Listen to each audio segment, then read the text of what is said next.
A lot of people have this question about the future of IT jobs or software jobs in India, especially people who are just getting into the industry or people who are getting into, let's say, colleges or universities. They want to know whether I should get into IT or computer science. Should I do a degree in this field or not, right? A lot of people have this very basic fundamental question. So whether you are in IT industry or software or whether you are planning to get into this, here is what you need to understand. Very, very important.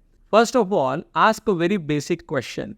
What was the reason for IT boom or software boom in India? Okay, if you find out the root cause why there was a boom, then you will figure out why this will change in future or whether it will change in future or not. So the primary reason why there was IT boom in the last 20, 30 years since the 1990s, why there were so many jobs created, the reason is India had talent, and primarily India was able to provide talent at a very, very low cost.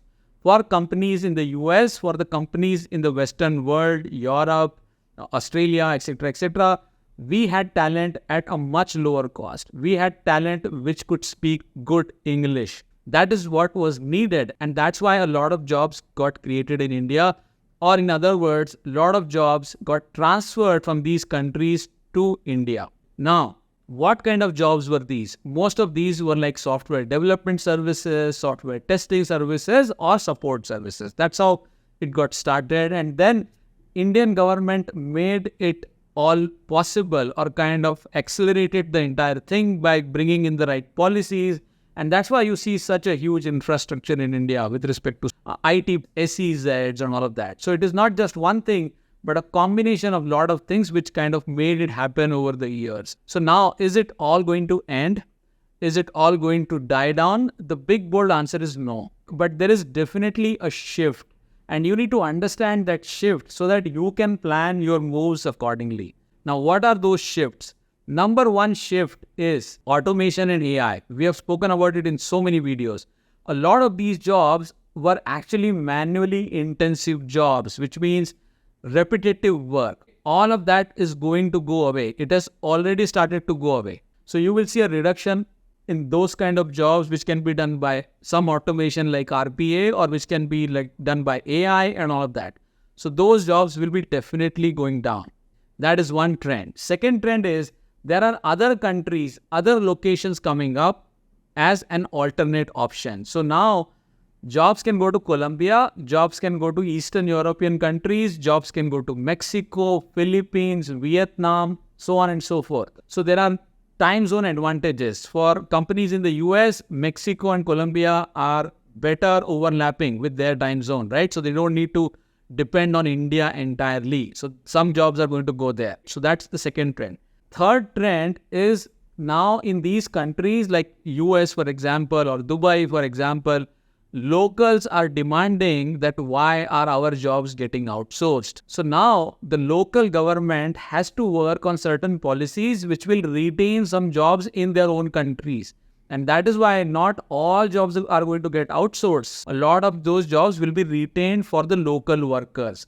That is going to be a significant change. And fourth thing is the change of cost in India. As compared to the last 20 years, the cost of labor in India has gone up significantly. And that is why the cost advantage, which was greater in the past, is now not that great. It is still a big difference, but in India, the costs have increased. So these are the trends, these are the shifts that we can clearly observe. And because of which, now what will happen is the kind of jobs that will be outsourced to India will be a lot more technical, will be a little different, which means they will not be manually intensive. Now, if you have to make a career in IT or in software, you need to be prepared to do a lot more complex and a lot more quality work. So if you are somebody who is technically inclined, if you are somebody who is passionate for technology, then yes, you will still have a future. But if you were somebody who was getting into it without any interest in technical stuff, then you will struggle, because those low end jobs are going to fade away. They are already fading away. So either you have to be really technically strong, or B, you have to be a subject matter expert in terms of the business. Or for example, if you are a project manager, then you cannot be a general project manager. You have to be either a functional project manager or a technical project manager, which is a deadly combination, right? So that's why in future, the type of work that we do will change.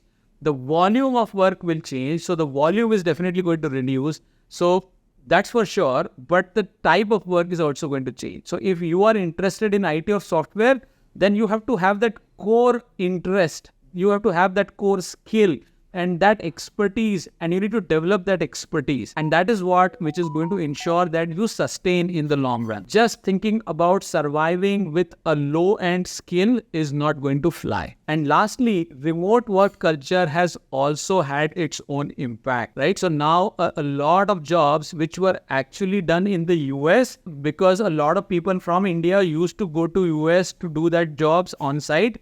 Now those on-site opportunities have also reduced because of remote work. Now the client wants you to sit in India and do those jobs. So that incentive that Indian people used to have, which was of earning more money in the US, that has also got impacted, because now those jobs can be done from India. So if you look at it, the entire ecosystem is changing and there are impacts in different pockets. All right. That does not mean that the entire industry is going to go down.